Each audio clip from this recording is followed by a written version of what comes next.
Good morning students.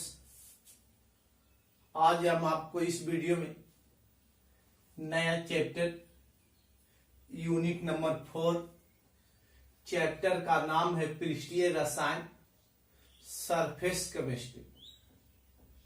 Surface chemistry class 12 यानी करने का अर्थ है कि यूनिट नंबर 4 चैप्टर का नाम है पृष्ठीय रसायन, जिसका इंग्लिश में कहते हैं सरफेस केमिस्ट्री। यानी सरफेस केमिस्ट्री, सरफेस मतलब सतह होता है। जैसे करने का अर्थ है सरफेस का मतलब सतह। तो पहले सरफेस केमिस्ट्री के बारे में जानने के लिए, जैसे कोई ठोस पदार्थ है तो इसकी सतह, जैसे मान लीजिए यही ठोस पदार्थ है तो इसकी सतह है ना, तो करने का अर्थ है सरफेस केमिस्ट्री यानी पृष्ठीय रसायन। तो पृष्ठीय रसायन किसको कहते हैं? तो केमिस्ट्री का पार्ट से। किसका पार्ट से? केमिस्ट्री का। तो रसायन विज्ञान की वो वैसी शाखा जिसके अंतर्गत ठोस पदार्थ के सतह पर उत्पन्न होने वाले भौतिक एवं रासायनिक घटनाओं के बारे में अध्ययन करते हैं। यानी रसायन विज्ञान की वो वैसी शाखा जिसके अंतर्गत ठोस पदार्थ के सतह पर होने वाली भौतिक एवं रासायनिक घटनाओं के बारे में अध्ययन करते हैं, तो उसे पृष्ठीय रसायन कहा जाता है। तो ठोस पदार्थ के बाहरी सतह पर होने वाले या ठोस पदार्थ के सतह पर भौतिक एवं रासायनिक घटनाओं के बारे में अध्ययन करते हैं, तो उसको हम सरफेस केमिस्ट्री कहेंगे।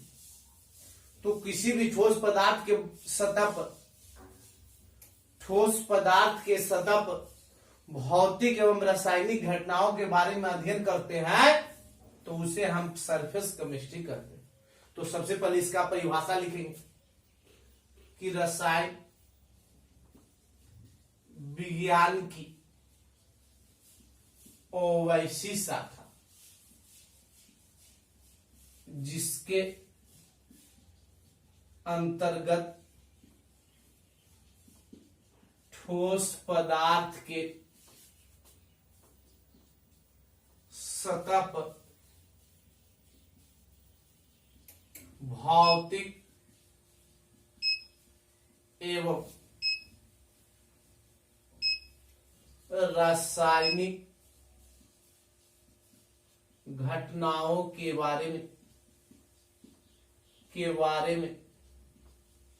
घटनाओं के बारे में अध्ययन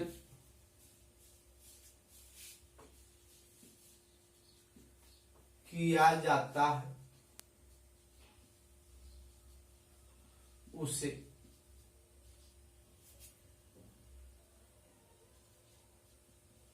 पृष्ठीय रसायन कहते हैं।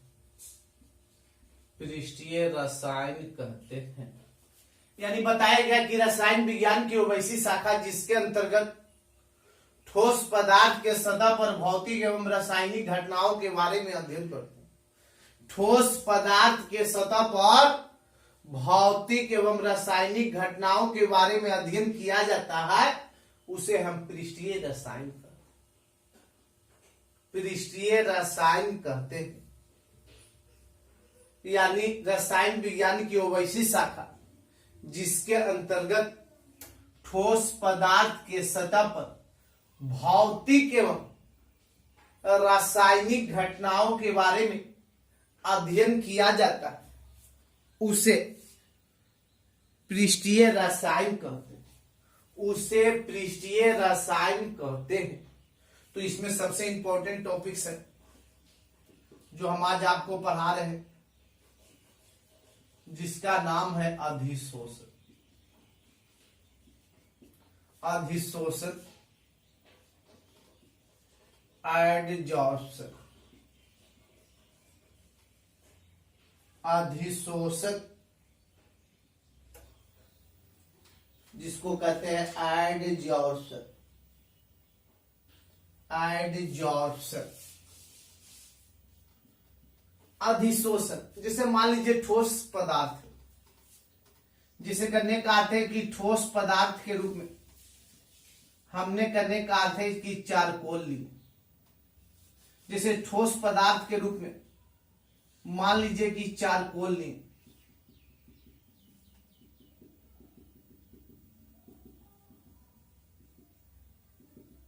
चारकोल। तो चारकोल में देखते होंगे कि उसमें महीन महीन छिद्र होता, चारकोल में महीन महीन छिद्र होता है। तो जैसे ही उसे हम द्रव में डुबाते हैं, जैसे ही चारकोल को द्रव में डुबाते हैं तो इस सतह पर द्रव के अणु को शोषित कर लेता है, यानी द्रव के अणु उस छिद्र में चला जाता है, जिसको हम दूसरा शब्द में कहेंगे कि चिपक जाता है। तो करने का अर्थ है कि ठोस पदार्थ पर द्रव या गैस के अणु चिपक जाता है, तो इस घटना को अधिशोषण कहते हैं।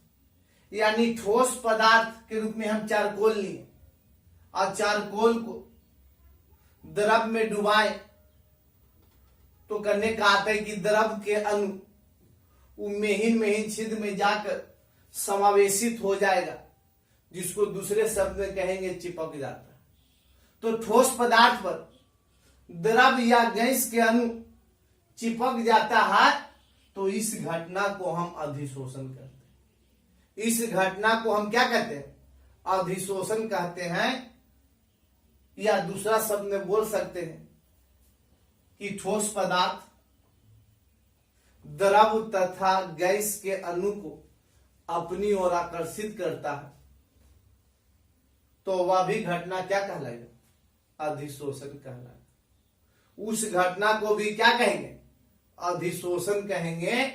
तो ठोस पदार्थ पर द्रव तथा गैस के अणु चिपक जाता है, तो वह भी घटना अधिशोषण। या ठोस पदार्थ पर द्रव या गैस के अणु को अपनी ओर आकर्षित करता है, तो वह भी घटना क्या होता है? अधिशोषण ही होता है। तो इसका परिभाषा हम लिखा देते हैं, आपको देखिएगा ध्यान से। इसका परिभाषा लिखाते हैं।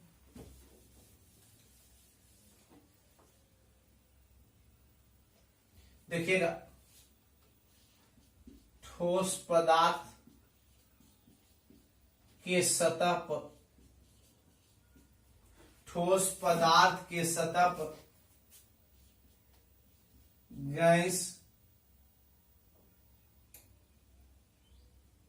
गैस तथा द्रव के अणु चिपक जाता है, तो इस घटना को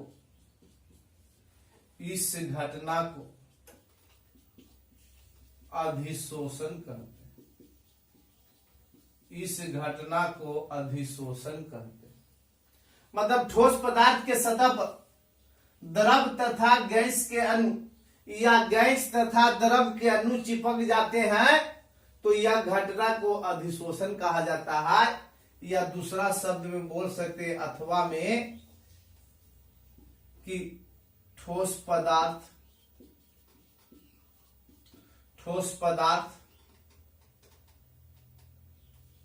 द्रव या गैस के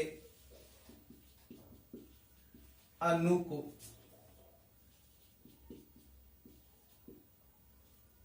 द्रव या गैस के कण को अपनी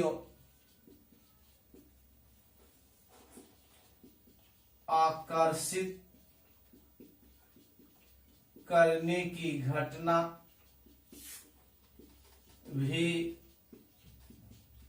अधिशोषण कहलाता है। अधिशोषण कहलाता है। मतलब कहने का मतलब हुआ कि ठोस पदार्थ के सतह पर गैस तथा द्रव का अणु चिपक जाए, या ठोस पदार्थ द्रव या गैस के अणु को अपनी ओर आकर्षित करे, दोनों परिस्थिति में यह घटना क्या कहलाएगा? अधिशोषण कहलाएगा। यह घटना क्या कहलाएगा? अधिशोषण कहलाएगा। या तो ठोस पदार्थ के सतह पर द्रव या गैस के अणु चिपक जाए, या दूसरा शब्द में ठोस पदार्थ के सतह द्रव या गैस के अणु को अपनी ओर आकर्षित करे, तो दोनों परिस्थिति में वह घटना क्या कहलाता? अधिशोषण कहलाता। दोनों परिस्थिति में वह घटना क्या कहलाता? अधिशोषण कहलाता है। और ठोस पदार्थ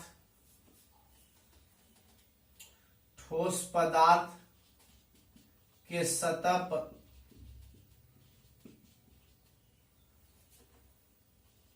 चिपकने वाला पदार्थ को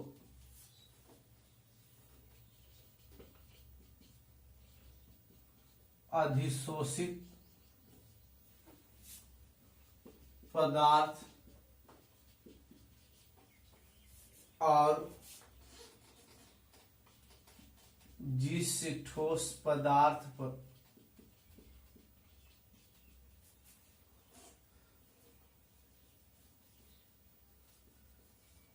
ठोस पदार्थ के सतह पर चिपकने वाले पदार्थ को अधिशोषित पदार्थ और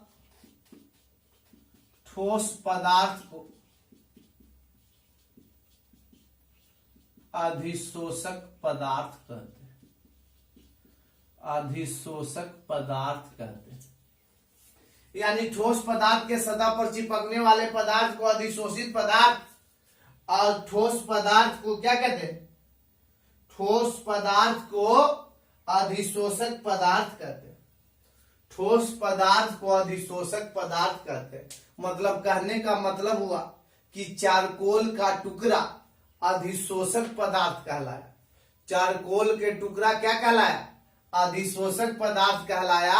और जिस द्रव में डुबाए वह द्रव क्या कहलाएगा? अधिशोषित पदार्थ। जिसे करे का अर्थ है, तो देखिएगा, पहले इसको देख लीजिए कि पृष्ठीय रसायन के बारे में रसायन विज्ञान की वैसी शाखा जिसके अंतर्गत ठोस पदार्थ के सतह पर भौतिक एवं रासायनिक घटनाओं के बारे में क्या करते हैं? अध्ययन किया जाता है, उसे पृष्ठीय रसायन कहते हैं। जिसमें इंपॉर्टेंट टॉपिक्स आपको बताया गया अधिशोषण, जिसको एडजॉर्प्शन कहते हैं।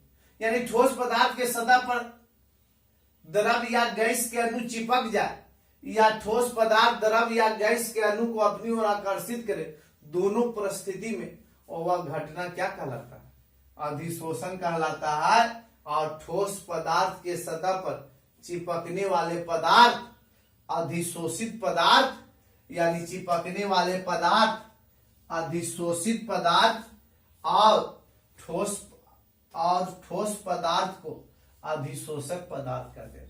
यानी मान लीजिए कि चारकोल का टुकड़ा है, इस पर द्रव या गैस के अणु चिपक गया, तो चिपकने वाले द्रव या गैस के अणु अधिशोषित पदार्थ कहलाएगा, और यह ठोस पदार्थ क्या कहलाएगा? अधिशोषक पदार्थ कहलाएगा। मतलब कहने का मतलब हुआ कि इसको करने का अर्थ है कि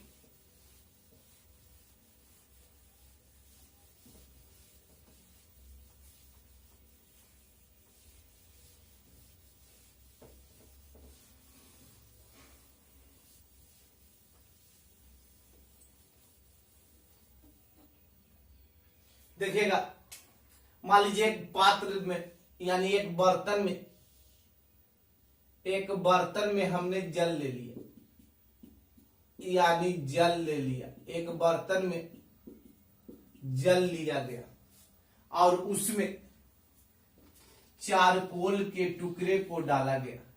ये जो टुकड़ा है चारकोल का टुकड़ा, चारकोल के टुकड़े को डाला गया, के टुकड़े, चारकोल के टुकड़े। तो जैसे ही चारकोल के टुकड़े को डाला, तो करने का अर्थ है कि इसके सतह पर द्रव के अणु चिपक गया। द्रव के अणु करने का अर्थ है चिपक गया, यानी जल। तो बताइए, जब एक बर्तन में जल लिया गया है और उसी जल में चारकोल के टुकड़े को डाला गया, तो ये जो जल है, जल न जाके, जल के अणु जाके चारकोल के टुकड़ा पर चिपका, तो जल के अणु कहलाएगा क्या? अधिशोषक की अधिशोषित, अधिशोषित पदार्थ। और चारकोल का टुकड़ा क्या कहलाएगा? अधिशोषक पदार्थ। क्या कहलाएगा? अधिशोषक पदार्थ। मतलब करने का अर्थ है किसी भी ठोस पदार्थ पर जो पदार्थ चिपकता है, तो दो ही पदार्थ में न चिपक सकता है, या द्रव के अणु या गैस के अणु, तो वह कहलाता है अधिशोषित पदार्थ। और जिस ठोस पदार्थ पर, मतलब करने का अर्थ है कि ठोस पदार्थ पर चिपकने वाले पदार्थ कहलाते हैं अधिशोषित पदार्थ, और ठोस पदार्थ कहलाता है क्या? अधिशोषक पदार्थ। तो करने का अर्थ है कि जल में हम जैसे ही चारकोल के टुकड़े को डाले, चारकोल का टुकड़ा जल को करने का अर्थ है जल के अणु को अपनी ओर आकर्षित करता है। अपनी ओर करने का अर्थ है कि आकर्षित किया, तो करने का अर्थ है तो उसको अपनी ओर आकर्षित किया, तो उस पर जाके चिपक गया, तो चिपकने वाले पदार्थ यानी जल कहलाएगा अधिशोषित पदार्थ, और चारकोल के टुकड़ा क्या कहलाएगा? अधिशोषक पदार्थ। चारकोल के टुकड़ा क्या कहलाएगा? अधिशोषक पदार्थ। तो करने का अर्थ है कि अधिशोषण को भी बांटा गया है। करने का अर्थ है कंडीशन लगा के अधिशोषण को बांटा गया है। तो सबसे पहला कंडीशन है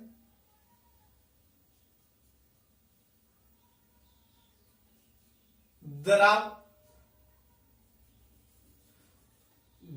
द्रव या गैस के अणु जिसका नाम है अधिशोषित पदार्थ। कहीं एकदम निश्चित हो गया कि द्रव या गैस के अणु अधिशोषित पदार्थ कहलाएगा। तो अधिशोषित पदार्थ के अणुओं की संख्या के आधार पर, संख्या के आधार पर, आधार पर, संख्या के आधार पर इन्हें दो भागों में बांटा गया। कितने भागों में बांटा गया है? दो भागों में बांटा गया। मतलब करने का अर्थ द्रव या गैस के अणु दम निश्चित हो गया अधिशोषित पदार्थ के अणु। तो अधिशोषित पदार्थ के अणुओं की संख्या के आधार पर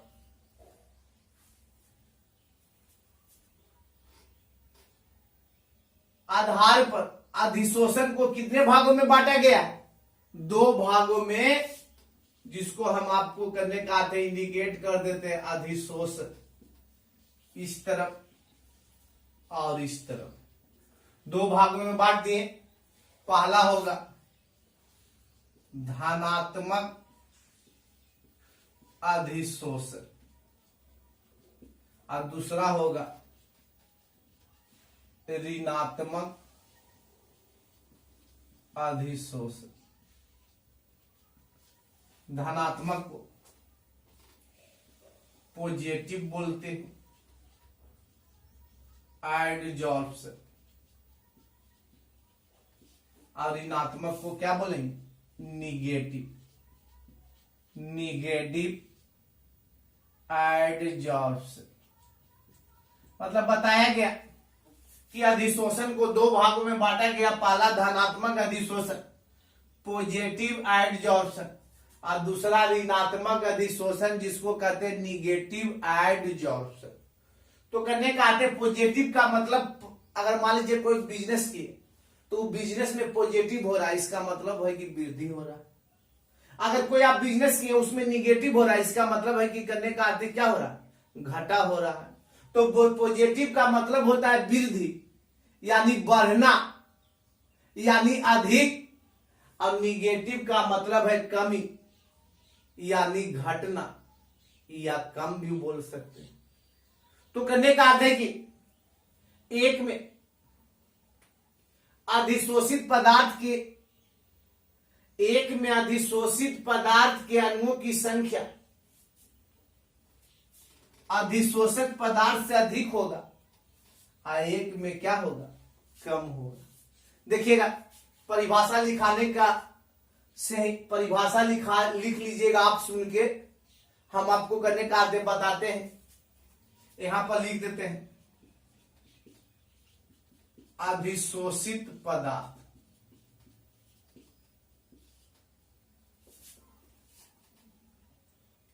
अधिशोषित पदार्थ यहां पर लिख दिए अधिशोषक पदार्थ।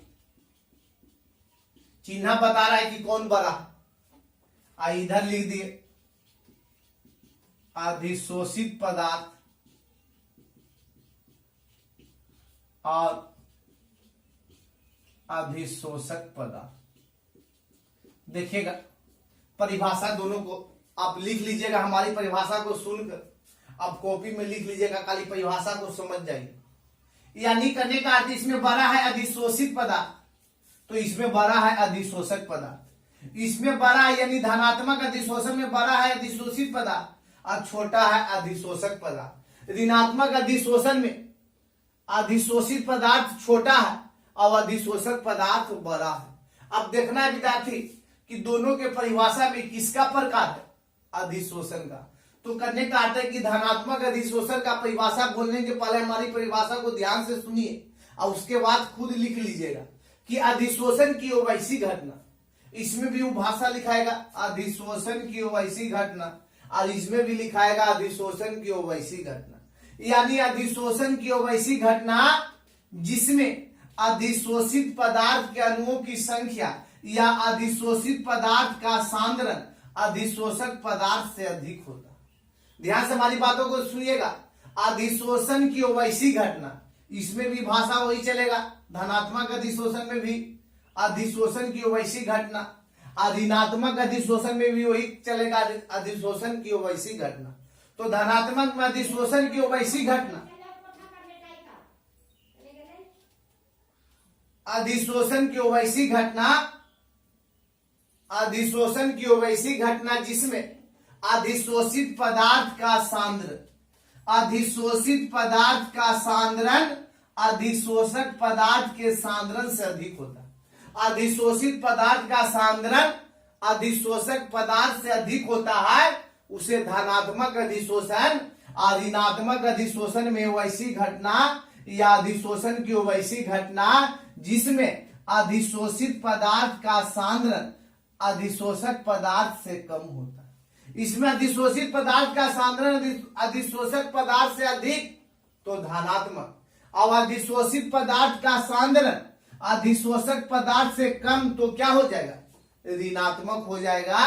तो हमारी बातों को अगर ध्यान से सुनिएगा तो आप करने का इसका परिभाषा आराम से बोल सकते हैं या अपने कॉपी में लिख सकते हैं। इसमें धनात्मक अधिशोषण में अधिशोषण की वैसी घटना जिसमें अधिशोषित पदार्थ का सांद्रण अधिशोषक पदार्थ से अधिक होता है। ऋणात्मक अधिशोषण में अधिशोषण की वैसी घटना जिसमें अधिशोषित पदार्थ का सांद्रण अधिशोषक पदार्थ से कम होता है। अधिशोषित पदार्थ का सांद्रण अधिशोषक पदार्थ से कम होता है। तो हमारी बातों को ध्यान में रखिएगा। कब अधिशोषण के प्रकार बताना है, जब किसके आधार पर हमने बांटा, अधिशोषित पदार्थ के अणुओं की संख्या के आधार पर। अधिशोषित पदार्थ के अणुओं की संख्या के आधार पर इन्हें कितने भागों में बांटा गया, 2 भागों में। पहला धनात्मक और दूसरा क्या, ऋणात्मक। धनात्मक का मतलब है पॉजिटिव एडजॉर्प्शन और ऋणात्मक का मतलब है निगेटिव एडजॉर्प्शन। पॉजिटिव एडजॉर्प्शन में बताया गया अधिशोषित पदार्थ का सांद्रण अधिक और अधिशोषक पदार्थ का सांद्रण कम। और ऋणात्मक अधिशोषण में बताया गया अधिशोषित पदार्थ का सांद्रण कम और अधिशोषक पदार्थ का सांद्रण अधिक। तो परिभाषा भी हमने आपको बता दिया। फिर देखिएगा इसके बाद, इससे ज्यादा इंपॉर्टेंट इसके बाद बता रहे हैं अगला अधिशोषण के प्रकार, जो काफी इंपॉर्टेंट है, जो परीक्षा में बार बार पूछता है। ध्यान से हमारी बातों को देखिएगा।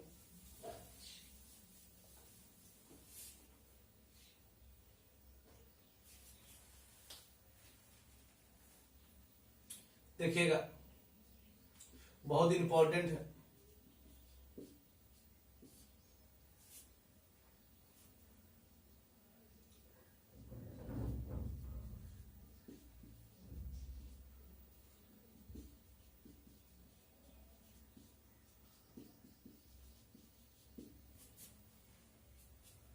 अधिशोषित पदार्थ के अणु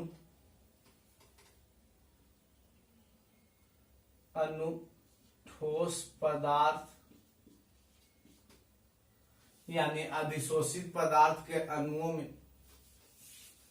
अधिशोषित पदार्थ के अणुओं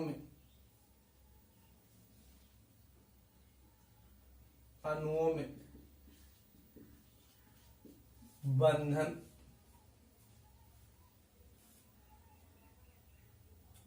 के अनुसार दो भागों में बांटा गया है। मतलब अधिशोषित पदार्थ के अणुओं में उपस्थित बंधन के अनुसार, यानी अधिशोषित पदार्थ के अणुओं में बंधन के अनुसार इन्हें कितने भागों में बांटा गया है? दो भागों में बांटा गया है। देखिएगा, अधिशोषण यानी करने का अर्थ है कि बहुत इंपॉर्टेंट है, करने का अर्थ इसका परिभाषा भी खुद हम लिखावेंगे। भौतिक अधिशोषण, भौतिक अधिशोषण, और दूसरा रासायनिक अधिशोषण, रासायनिक अधिशोषण बहुत इंपॉर्टेंट है, परीक्षा में बार बार पूछता है, इसीलिए हम आपको MVI लगा दिए, इसको ध्यान से देखिएगा। भौतिक अधिशोषण का इंग्लिश होगा फिजिकल एडजॉर्प्शन,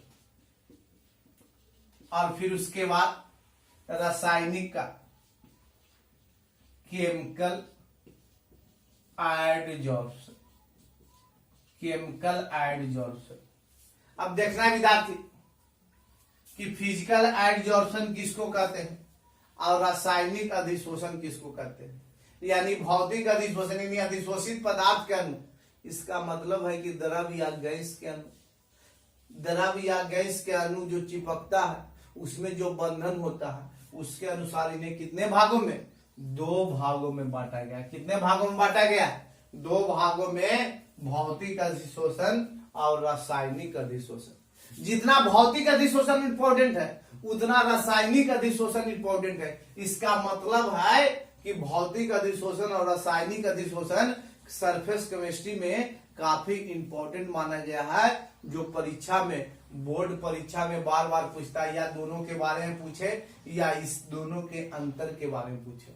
यानी इसका दोनों का अंतर भी काफी इंपॉर्टेंट होता है, इसीलिए अभी करने का अर्थ है कि ध्यान दीजिए। और उसके बाद हम आपको भौतिक अधिशोषण के पहले, भौतिक अधिशोषण के बारे में पहले बता देंगे, उसके बाद रासायनिक अधिशोषण के बारे में बता देंगे, फिर उसके बाद दोनों में अंतर बताया जाएगा। तो भौतिक अधिशोषण में करने का अर्थ है कि अधिशोषण की वैसी घटना का अभी प्रकार, अधिशोषण की वैसी घटना जिसमें अधिशोषित पदार्थ और अधिशोषक पदार्थ के बीच काफी कमजोर बल अर्थात वांडरवाल फोर्स से जुड़े होते हैं और इसमें कम ऊर्जा उत्सर्जित होता है, उसे हम भौतिक अधिशोषण क्या कहते हैं? भौतिक अधिशोषण कहते हैं। यानी फिर से देखिए कि अधिशोषण की वैसी घटना, अधिशोषण की वैसी घटना जिसमें अधिशोषित पदार्थ और अधिशोषक पदार्थ, अधिशोषित पदार्थ तथा अधिशोषक पदार्थ के कण काफी कमजोर वांडरवाल बल से जुड़े होते हैं, काफी कमजोर वांडरवाल बल से जुड़े होते हैं और इसमें कम ऊर्जा उत्सर्जित होता है, तब क्या कहलाता है? भौतिक अधिशोषण। लेकिन रासायनिक अधिशोषण में अधिशोषण की वैसी घटना जिसमें अधिशोषित पदार्थ और अधिशोषक पदार्थ काफी मजबूत रासायनिक बंधन से जुड़े होते हैं, काफी मजबूत रासायनिक बंधन से क्या होते हैं? जुड़े होते हैं। तो जब काफी मजबूत रासायनिक बंधन से जुड़ा रहेगा तो इसका मतलब है कि इसमें अधिक ऊर्जा उत्सर्जित होगा। ये काफी कमजोर बल से जुड़ा हुआ, इसीलिए भौतिक अधिशोषण में कम ऊर्जा उत्सर्जित हो रहा, और इसमें करने का अर्थ है कि काफी अधिक बल से जुड़ा हुआ, काफी मजबूत बल से जुड़ा हुआ, तो इसमें करने का अर्थ है इसमें आपको बताया गया कि काफी मजबूत बल से जुड़ा रहेगा, तो करने का अर्थ है अधिक ऊर्जा उत्सर्जित होगा। तो सबसे पहले हम आपको करने का अर्थ है कि भौतिक अधिशोषण के बारे में बताते हैं कि अधिशोषण की वैसी घटना जिसमें अधिशोषित पदार्थ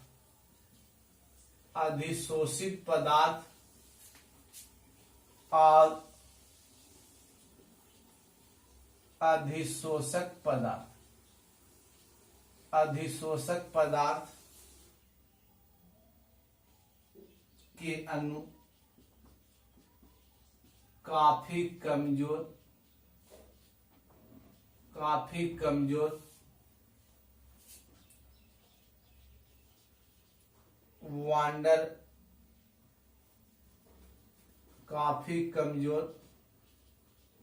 वांडरवाल फोर्स से जुड़े होते हैं और इसमें कम ऊर्जा उत्सर्जित होता है। काफी कमजोर बल है तो कम ऊर्जा उत्सर्जित हुआ, यानी अधिशोषण की वैसी घटना। भौतिक अधिशोषण के बारे में देखिए, एरो का निशान दिया हुआ।